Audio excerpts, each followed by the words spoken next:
Bismillahirrahmanirrahim. Assalamualaikum warahmatullahi wabarakatuh. Jumpa lagi dengan saya di Abil Maiwa Channel. Jadi teman-teman, channel ini merupakan channel pendidikan tempat kita berbagi tentang aplikasi pendidikan, Microsoft Office, serta tips dan trik komputer. Jadi pada video kali ini kembali lagi admin akan berbagi sebuah video informasi terkait 3 kabar paling menggembirakan untuk semua guru non-PNS di Indonesia. Ini dari Kemdikbudristek, ada tata kelola terbaru terkait PPG teman-teman ya, seperti itu. Jadi di sini hashtagnya adalah semakin dipermudah. Nah, kira-kira yang mana kira-kira 3 kabar paling menggembirakan untuk semua guru non-PNS di Indonesia dari Kemdikbudristek? Kita langsung saja ke informasinya. Jadi di sini sebelum kita lanjut, teman-teman perlu perhatikan bahwasanya nantinya itu ini dari hasil webinar beberapa waktu yang lalu terkait dengan adanya tata kelola terbaru mengenai PPG Prajabatan model terbaru ya.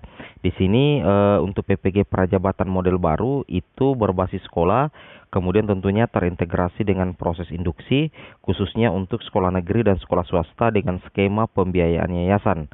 Ini untuk swasta seperti itu. Kemudian efektif dan efisien. PPG dilaksanakan tentunya berdasarkan dengan kebutuhan guru. Jadi nantinya PPG itu dilaksanakan berdasarkan kebutuhan guru. PPG dan induksi terintegrasi.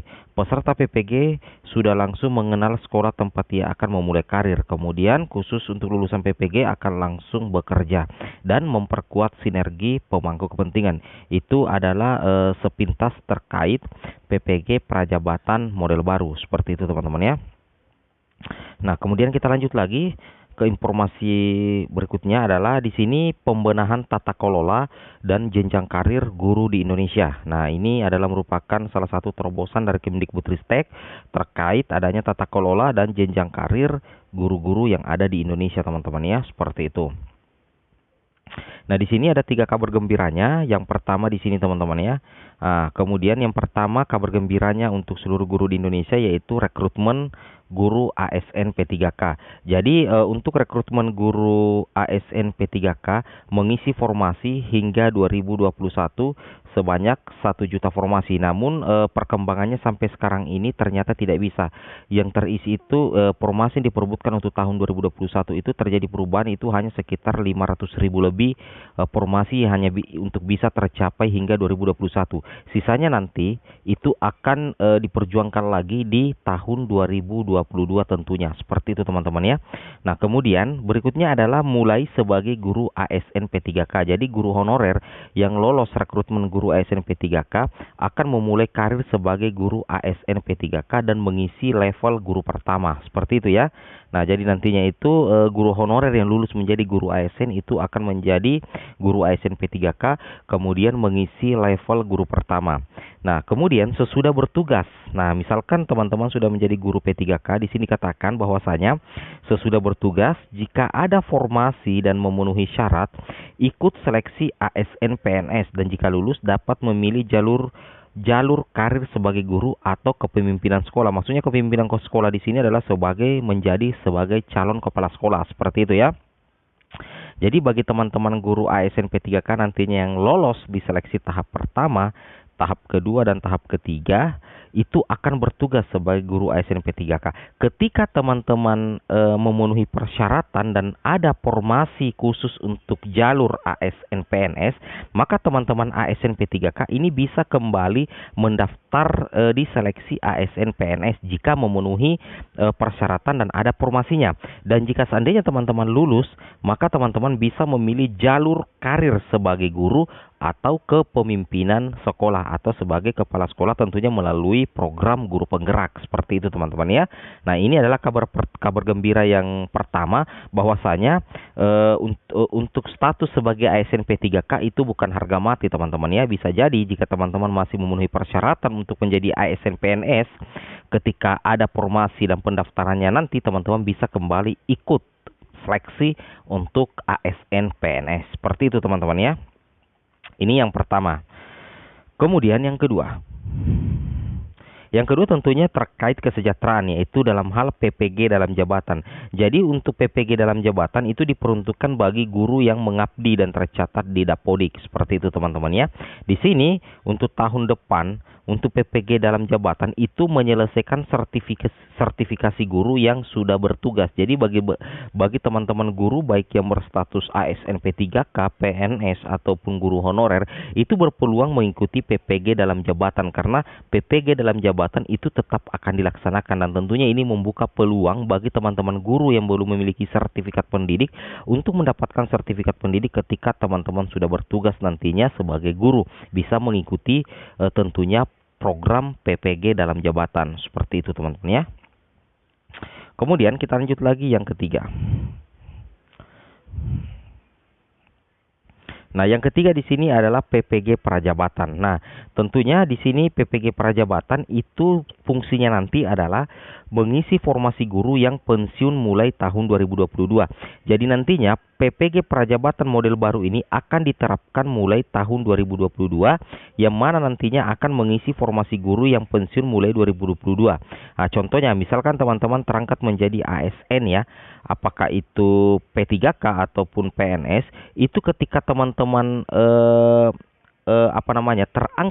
diangkat menjadi ASN, maka secara otomatis teman-teman juga akan langsung tersertifikasi. Ini kabar yang paling menarik. Kenapa? Karena nantinya PPG prajabatan Latsar itu akan digantikan dengan PPG prajabatan, atau bahasa halusnya PPG prajabatan akan terintegrasi di prajabatan Latsar. Jadi ketika teman-teman mengikuti prajabatan, maka itu juga sudah berfungsi sebagai PPG yang nantinya bisa mendatangkan sertifikat pendidik. Nah, di sini keterangannya langsung tersertifikasi seperti itu ya. Kemudian teman-teman akan mulai sebagai guru ASN P3K mengisi level guru pertama untuk PPG prajabatan.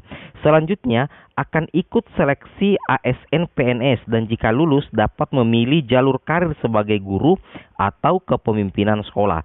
Jadi sekali lagi admin katakan, peluang untuk sertifikasi di tahun 2022 itu sangat besar, karena ketika teman-teman terangkat menjadi ASN, maka teman-teman otomatis juga akan langsung tersertifikasi, karena di sini sudah dikatakan bahwasanya PPG prajabatan itu akan terintegrasi di prajabatan atau Latsar seperti itu. Dan status sebagai ASN P3K itu bukan harga mati teman-teman ya, karena di sini ketika teman-teman memenuhi persyaratan, maka teman-teman akan ikut lagi seleksi ASN PNS ketika formasi guru PNS dibuka kembali. Jadi ini tetap bukan harga mati teman-teman ya, seperti itu. Luar biasa ya, ini sangat menguntungkan bagi teman-teman guru. Ya, kemudian di sini kita coba singkat ya, bahwasanya PPG dalam jabatan untuk guru yang sudah mengabdi tetap dilaksanakan. Jadi jangan khawatir ya, PPG dalam jabatan itu tetap dilaksanakan meskipun ada PPG prajabatan model terbaru seperti itu.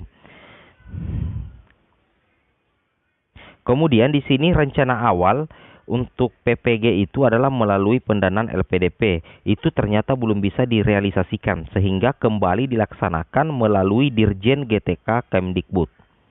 Nah, ini singkatnya seperti itu. Kemudian di sini lagi PPG prajabatan tahun depan itu terintegrasi dengan prajabatan Latsar setelah guru diangkat menjadi ASN. Ini yang admin jelaskan tadi ya, bahwasanya setelah guru diangkat menjadi ASN, maka PPG prajabatan yang mendapat PPG prajabatan itu akan terintegrasi dengan prajabatan Latsar. Berarti otomatis kalau kita bahasakan itu langsung tersertifikasi seperti itu teman-teman ya. Oke, luar biasa sekali ini program ya. Kemudian kita lanjut lagi.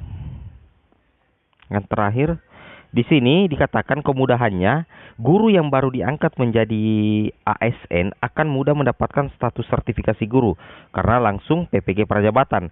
Tanda kutip tidak ada rasa kecemburuan lagi, karena PPG dalam jabatan dan PPG prajabatan punya tantangan tersendiri. Kalau PPG dalam jabatan wajib lolos pretest, sedangkan PPG prajabatan wajib lolos menjadi ASN. Berarti tidak ada kecemburuan lagi antara peserta PPG dalam jabatan atau peserta PPG prajabatan seperti itu, karena tentunya memiliki tantangan masing-masing ya, memiliki tantangan masing-masing yang istilahnya berbeda-beda seperti itu.